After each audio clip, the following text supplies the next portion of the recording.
घरोघरी मातीच्या चुलीच्या आजच्या भागामध्ये आपण पाहत आहोत की डॉक्टर जानकीला सांगतात की शर्वरीच्या डोक्याची जखम आता बरी आहे, पण त्या मानसिक स्वास्थ्य बिघडलेलं आहे आणि त्यांची काळजी घ्यावी लागेल. त्यानंतर इकडं सारंग ऐश्वर्याकडे येतात आणि सांगतात की जानकी वहिनीला यायला उशीर होणार आहेत आणि त्या हॉस्पिटलमध्ये आहेत. त्यावेळेस ऐश्वर्या विचारतात की हे सगळं काय आहे. त्यावेळेस सारंग घडलेला सर्व प्रकार सांगतात. त्यावेळेस ऐश्वर्या इकडं हसते आणि म्हणते की मला माहीत आहे की ही शर्वरी बुद्धा म्हणून करत आहे आणि जानकीची सिंपती मिळवण्यासाठी. त्यावेळेस इकडं सारंग म्हणतात की तुम्ही असं कसं बोलू शकता. त्यावेळेस इकडं ऐश्वर्या म्हणते की तुम्ही किती भोळे आहात, म्हणून तर मला तुमच्यावरती प्रेम येतं. आणि त्यानंतर ऐश्वर्या अवंतिकाकडे येते आणि सांगते की आपल्याला रात्रीचं जेवायला बघितलेलं सांगितलं आहे. त्यावेळेस इकडं अवंतिका म्हणते की जानकी वहिनी कुठं आहे. त्यावेळेस ऐश्वर्या सांगते की त्या हॉस्पिटलमध्ये आहेत आणि शर्वरीला ॲडमिट केलं आहे. त्यानंतर इकडं अवंतिका म्हणते की काय झालं. त्यावेळेस ऐश्वर्या सर्व काही सांगते आणि अवंतिकाला एक प्रश्न विचारते, तू खरं उत्तर दे. एक वकील म्हणून मला हे उत्तर हवं आहे आणि तुला आणखीनही असंच वाटत आहे का विक्रांतरावांचा खून हा शरुताईने केलेला नाही. त्यावेळेस इकडं अवंतिका म्हणते की असं असू शकतं, पण माझा विश्वास आहे की विक्रांतचा खून हा शरुताई करू शकत नाहीत. त्यानंतर इकडे ऐश्वर्या म्हणते की तू जरी ही केस लढलीस आणि तुला नंतर लक्षात आलं की विक्रांतरावांचा खून हा शर्वरीनेच केला होता, तर तुला किती गिल्ट येईल आणि तू त्यामधून कशी सांभाळणार आहेस. त्यानंतर तुला किती फ्रस्ट्रेशन येईल. त्यानंतर इकडं जानकी ही ऋषिकेशला फोन करते आणि घडलेला सर्व प्रकार सांगते आणि तुम्ही हॉस्पिटलमध्ये या असं म्हणते. त्यावेळेस ऋषिकेश सांगतात की आपल्याला एक्सपोर्टच्या बिझनेसमध्ये काही प्रॉब्लेम येत आहे आणि शर्वरीला पैसे हवे आहेत ना, त्यासाठी मी आता बँगलोरला निघत आहे. त्यावेळेस जानकी म्हणते की ठीक आहे, तुम्ही जावा आणि मी इथली सर्व काळजी घेते. त्यानंतर इकडं सायंकाळची वेळ होते. त्यावेळेस अवंतिका ही स्टडी करत बसलेली असते, पण ऐश्वर्याने बोललेलं तिच्या मनामध्ये येत असतं आणि तिला वाटत असतं की खरंच शर्वताईने तर या विक्रांतचा खून केला नसेल ना. पण इकडं तिला माहीत असतं की जानकी वहिनींना विश्वास आहे की शरुताईंनी हा खून केलेला नाही. त्यानंतर ती स्वतःला समजवते आणि सांगते की नाही, मला ही केस लढायची आहे आणि आत्ताच मी असा विचार करू शकत नाही आणि ती स्टडी करायला बसते. त्यानंतर इकडं हॉस्पिटलमध्ये अवंतिका शरुताईंना भेटायला येते, कारण की तिला काही प्रश्नांची उत्तरं हवी असतात.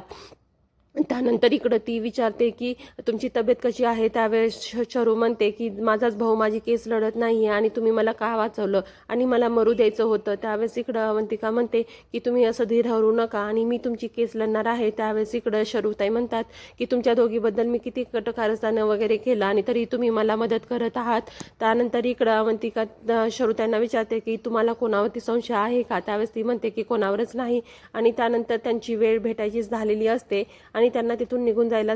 इकडे दुसऱ्या दिवशी ही अवंतिका कोर्टमध्ये केस लढायला निघत असते. त्यावेळेस ती सौमित्राला म्हणते तू मला ऑल द बेस्ट म्हणणार नाहीस का. त्यानंतर इकडं जानकी अवंतिकाला ऑल द बेस्ट म्हणते आणि ऐश्वर्याला सांगते की तू घरी थांब आणि आम्ही सर्वजण कोर्टात जाऊन येतो आणि आईला काही यातलं कळायला कामा नाही.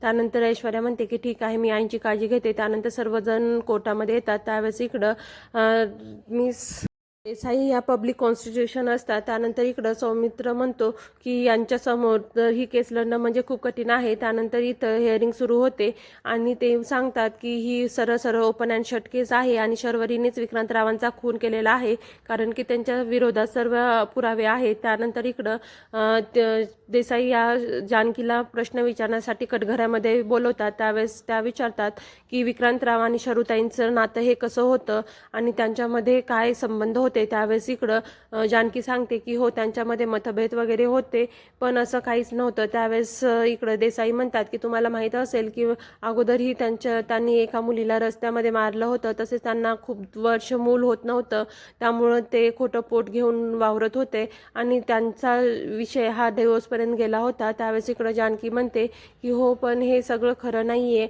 आणि घरामध्ये मतभेद हे होती. त्यानंतर इकडं देसाई सिद्ध करतात की रागीट चेहरा स्वभावामुळे त्यांनी विक्रांतरावांचा खून केला आहे. त्यानंतर इकडं अवंतिका म्हणते की हे सगळं खरं नाही आहे आणि त्यानंतर ती म्हणते की मला ही जानकीला काही प्रश्न विचारण्याची संधी द्यावी. त्यानंतर इकडं साहेब म्हणतात की ठीक आहे आणि तुम्ही विचारू शकता. त्यानंतर इकडं सौमित्र विचार करतो की यांना आपल्या घरातील प्रत्येक गोष्ट कशी माहिती.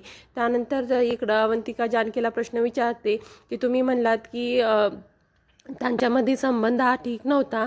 आणि पण काय आहे तर त्यांनी, जानकी म्हणते की त्यांच्यामध्ये संबंध ठीक नव्हता, पण त्यांनी नंतर मूल दत्तक घ्यायचा विचार केला आणि आता ते एक मुलालाही दत्तक घेतलेलं आहे. आणि त्यांच्यामध्ये आता नंतर कधीच भांडणं झाले नाहीत, तशी की टोकाची. नवरा बायको म्हणल्यानंतर भांडणं होतात असं ती सांगते. त्यावेळेस इकडं ती म्हणते की रागामुळे हा कुणीही कुणाचा खून करू शकत नाही, नाहीतर या जगामध्ये आज दररोज एक खून झाला असता. त्यानंतर इकडं देसाई या म्हणतात की मला शर्वरीला काही प्रश्न विचारायचे आहेत. त्यावेळेस त्या विचारतात की तुझा आणि राहुलचा काय संबंध होता. त्यावेळेस इकडं शर्वरी म्हणते की राहुल हा विक्रांतचा मित्र होता. त्यानंतर देसाई म्हणतात आणि तुमचं काय संबंध होता. त्यावेळेस इकडं शर्वरी सांगते की तोही माझा एक मित्र होता. त्यानंतर इकडं तुमचे संबंध कसे होते असं विचारल्यानंतर इथं अवंतिका ऑब्जेक्शन घेते.